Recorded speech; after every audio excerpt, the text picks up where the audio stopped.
Hello everybody, welcome to the Geek Room. Today I'm doing my first lit talk on Gilgamesh, and because this is my first lit talk, it's going to be all over the place. That is a reason, and also I am doing this off of lecture notes and discussion notes, so they're not completely organized. And also I highly recommend that you have the literature read before watching this because of that reason that I'm going to be all over the place.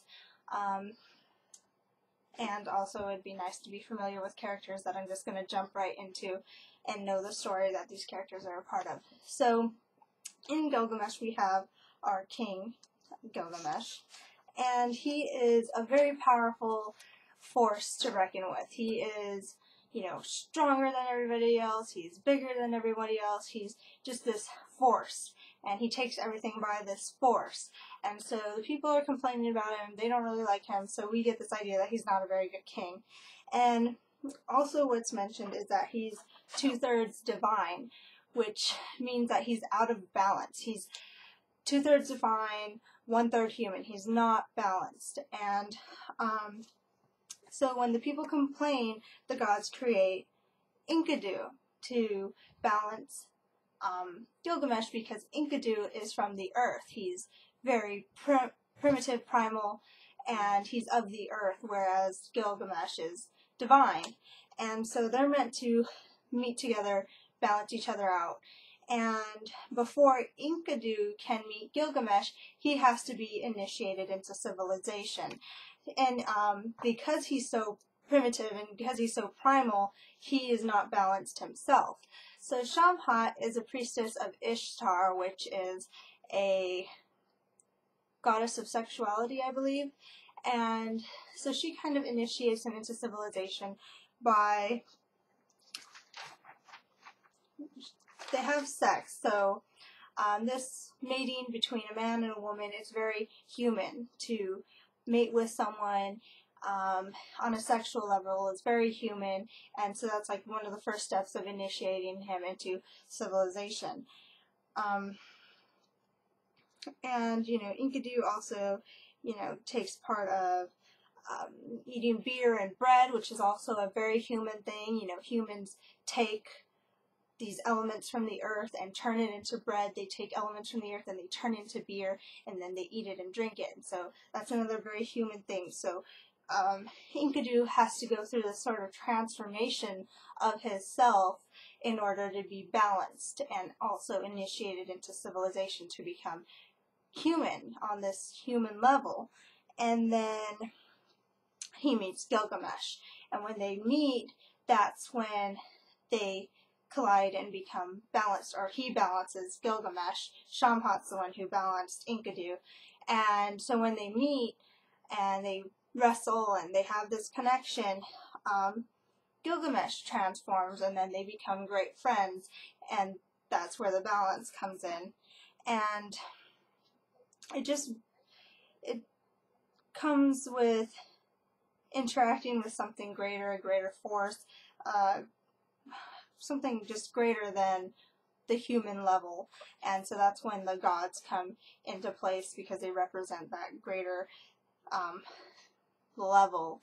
And it also shows that humans have the possibility to evolve, because after Gilgamesh has this encounter with Inka Do, he automatically starts becoming a greater king. I think it's shown by, he was about to, I guess they have this idea of first night, where if you get married, the king has rights to the woman first before the husband does.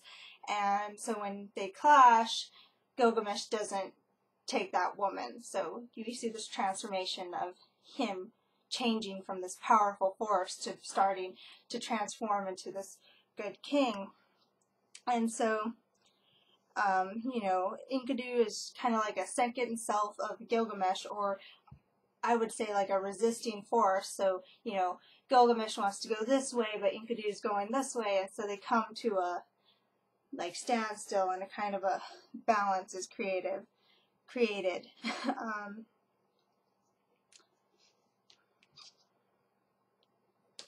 So Inka Do, I think he also represents a mirror to Gilgamesh, so Gilgamesh can like see himself and be aware of what he's doing. I think because he was so blinded by like his force, like his exerting force, that he didn't realize that what he was doing was irresponsible.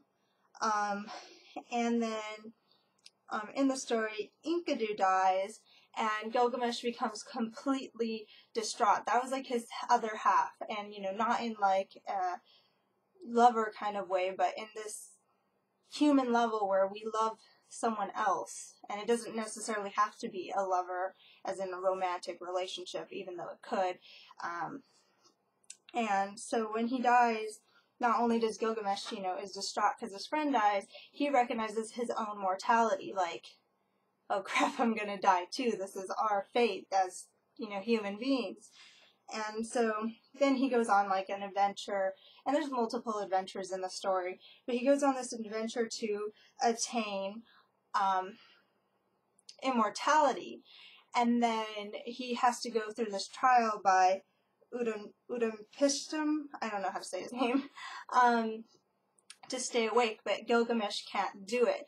And I think the idea here is because Gilgamesh is human, he has this fate to die, as all men do, and so this trial he couldn't pass it because he is ultimately mortal. And even though Untapishtim like cheated mortality, he did it on accident. He didn't mean to do it on purpose. And here, Gilgamesh has the intent to achieve immortality, but he's human, so it's something that he can't do. And Udanpishtim even gives him a plant that would keep him young, at least for a little while longer, and even that responsibility Gilgamesh could not handle because he is human. And so, yeah. And then at the end, Gilgamesh goes back, and he realizes that his immortality would lay with taking responsibility for his people and being a responsible king. So I think it just shows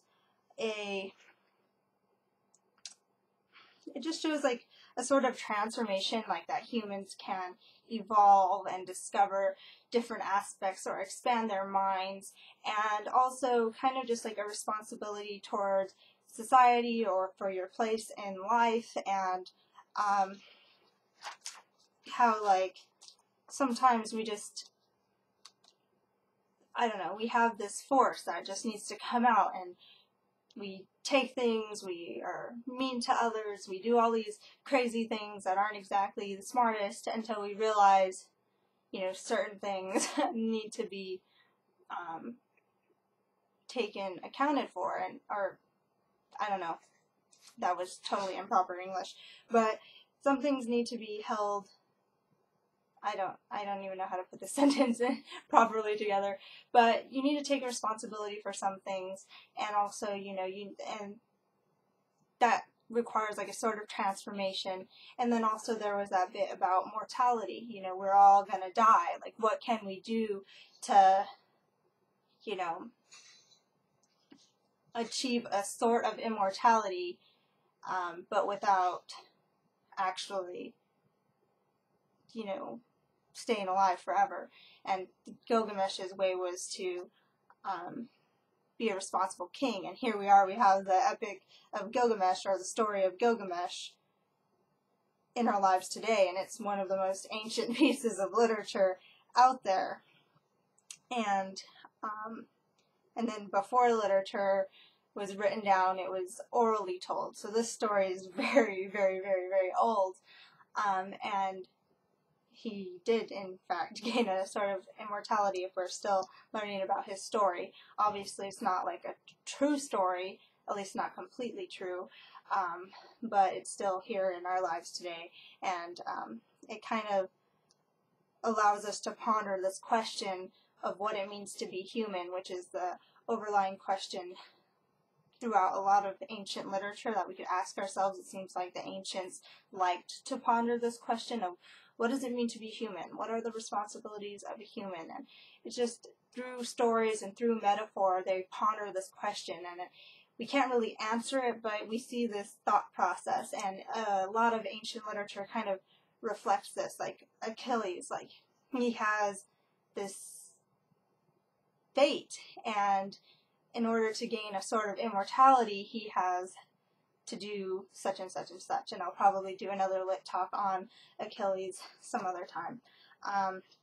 So that's my first lit talk. It probably isn't the best, but I'll keep practicing, and hopefully you'll enjoy them. Thank you for your time. Bye.